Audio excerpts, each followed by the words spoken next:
Hi friends, मैं हूं doctor Brajesh और आज हम बात करेंगे कोरोना वायरस के नए सिम्टम्स के बारे में। तो सीडीसी ने पहले ही 3 सिम्टम्स को तो वैलिडेट कर दिया है, जैसे कि बुखार आना, दूसरा है ड्राई कफ हो जाना मतलब कि खांसी हो जाना, और तीसरा है सांस में तकलीफ हो जाना। और 6 नए सिम्टम्स की ज़रूरत इसलिए पड़ी है क्योंकि कई देशों में कुछ अलग अलग प्रकार के सिम्टम्स भी पाए जाते हैं जो कोरोना वायरस इन्फेक्शन के हैं। तो इसके लिस्ट को हम आज बताते हैं।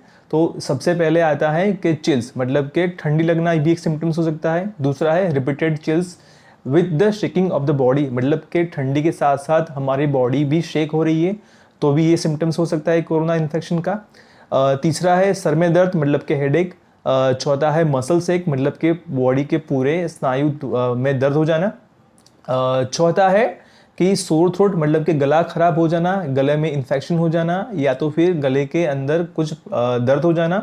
और लास्ट में है new onset of the loss of smell and loss of taste sensation मतलब कि हम कुछ भी खाते हैं तो हमें अगर टेस्ट नहीं आता है या तो कुछ सूंघते हैं तो सूंघने की शक्ति कम हो जाती है या तो नहीं रहती है। तो ये 6 सिम्टम्स हैं जो आपको कोरोना वायरस का इन्फेक्शन है कि नहीं है ये आपको बताता है। तो अगर आप किसी कॉन्टैक्ट में आए हैं जिसको कोरोना का इन्फेक्शन हो सकता है या आप कहीं से भी एक्सपोज हो रहे हैं तो इसका इंक्यूबेशन पीरियड होता है 2 से 14 दिन तक।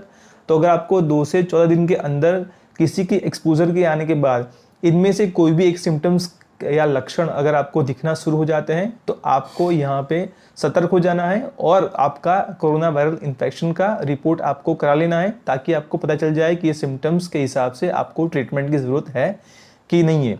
सीडीसी ने और भी वार्निंग साइन दिए हैं जिससे हमें पता चलता है कि हमें इमरजेंसी में अगर कुछ करना है तो हमें पता कैसे चले कि ये सिम्टम्स के हिसाब से हमें तुरंत इमरजेंसी में रिपोर्ट करनी है या तो दिखाना है।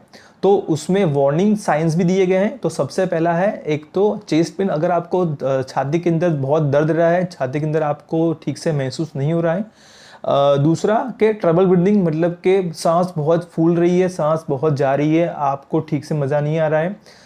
तो ये भी कोरोना वायरस के इन्फेक्शन के हिसाब से अगर आपको कुछ इमरजेंसी की ज़रूरत है तो ये आप इसका तुरंत जा सकते हैं। चौथा है कि आदमी कंफ्यूज रह रहा है मतलब कि उनको आसपास के कोई मालूमात नहीं है, वो उनका ओरिएंटेशन ठीक से नहीं रहा है और वो ज़्यादा सो रहे हैं, सोने के बाद जल्दी जाग नहीं रहे हैं, तो ये भी वार्निंग साइन हो सकती है। और लास्ट में अगर आपका बॉडी साइनोस हो रहा है मतलब कि आपका चेहरा और आपका जो लिप्स होते हैं अगर ब्लूइश कलर के हो रहे हैं तो हो सकता है कि आप शॉक में जा रहे हैं। तो ये 5 चीज़ें हैं जिसे हम बोलते हैं वार्निंग साइंस, जिसका मतलब है कि आपको तुरंत ही इमरजेंसी में किसी भी डॉक्टर या हॉस्पिटल्स को आपको तुरंत ही कांटेक्ट करना है, आपको ट्रीटमेंट करवानी है क्योंकि ये वार्निंग साइंस बताती है कि आपको कॉम्प्लिकेशन शुरू हो गए हैं। तो याद रखिए इनमें से कोई भी साइंस आपको मिले ऐसे या तो फिर जो कोई नए 6 सिम्टम्स आपको दिख रहे हैं तो तुरंत ही अपना चेकअप करवा लें ताकि आप कोई भी ट्रीटमेंट करवानी हो तो आप पहले से शुरू करवा सकें। Thank you.